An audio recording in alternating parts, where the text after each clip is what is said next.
బంగ్లాదేశ్లో విద్యార్థుల ఆందోళన రాజకీయ రంగు పులుముకుంది. హింసను ఆపలేక షేక్ హసీనా ప్రధానమంత్రి పదవికి రాజీనామా చేయాల్సి వచ్చింది. ప్రధానమంత్రి పదవికి రాజీనామా చేసి దేశం విడిచిపెట్టి వెళ్లిపోవాలని ఆర్మీ 45 నిమిషాల సమయం ఇస్తూ అల్టిమేటం జారీ చేసింది. దీంతో ఆర్మీ ఎయిర్ క్రాఫ్ట్లో హసీనా ఇండియా వచ్చేశారు. అనంతరం బంగ్లాదేశ్లో సైనిక పరిపాలన అమల్లోకి వచ్చింది. సైనికాధిపతి జనరల్ వకార్ ఉజ్ జమాన్ నేతృత్వంలో అక్కడ తాత్కాలిక ప్రభుత్వం ఏర్పాటైంది. మరి ఈ అల్లకల్లోనానికి కారకులెవరు? నిరసనలను అరికట్టాల్సిన సైన్యాధిపతే ప్రధానికి అల్టిమేటం ఎందుకు ఇచ్చారు అని ఆలోచిస్తే దీనిలో కుట్ర దాగి ఉందని అర్థమవుతోంది.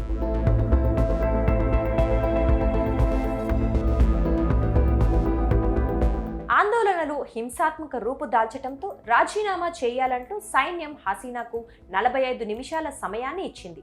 దీంతో ఆమె పదవి నుంచి దిగిపోయి చెల్లెలు షేక్ రెహానాతో కలిసి దేశం విడిచి వెళ్లిపోయారు.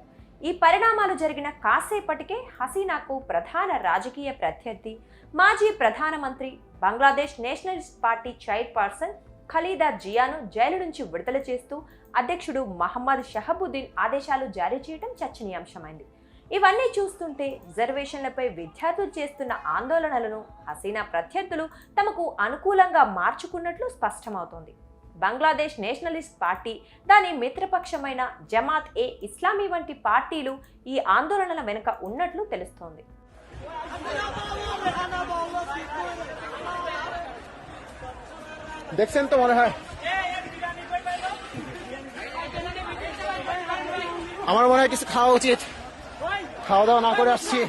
ఇదిలా ఉంటే తాత్కాలికంగా అధికారం చేజిక్కించుకున్న వకార్ ఉజ్ జమాన్ ఈ ఏడాది జూన్ 23న బంగ్లాదేశ్ ఆర్మీ చీఫ్ గా నియమితులయ్యారు. అయితే ఆయన గురించి హసీనాకు భారత్ ఏడాది ముందే హెచ్చరించినట్లు సమాచారం. జమాన్ చైనా అనుకూల వ్యక్తి అని, అతడితో జాగ్రత్తగా వ్యవహరించాలని ఇండియన్ నేషనల్ సెక్యూరిటీ కౌన్సిల్కు చెందిన కొందరు ఉన్నత స్థాయి అధికారులు హసీనాను అప్రమత్తం చేశారట.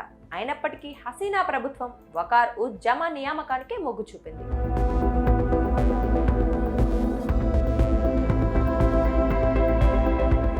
వాస్తవానికి ఈ ఏడాది జనవరిలో జరిగిన బంగ్లాదేశ్ సార్వత్రిక ఎన్నికల్లో పోటీ చేసేందుకు హసీనా ఇంట్రెస్ట్ చూపించలేదట.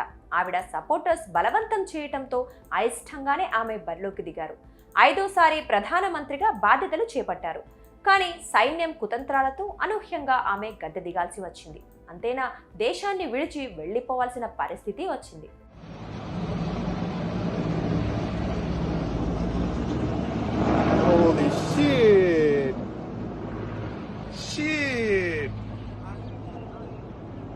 গণভবন থেকে just oh my god guys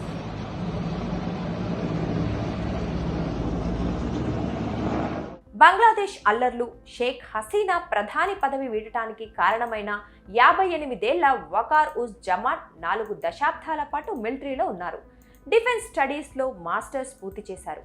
గతంలో ప్రధానమంత్రి కార్యాలయం ఆధ్వర్యంలోని ఆర్మ్డ్ ఫోర్సెస్ విభాగంలో ప్రిన్సిపల్ స్టాఫ్ ఆఫీసర్గా పనిచేశారు. చీఫ్ ఆఫ్ జనరల్ స్టాఫ్గా విధులు నిర్వర్తించారు.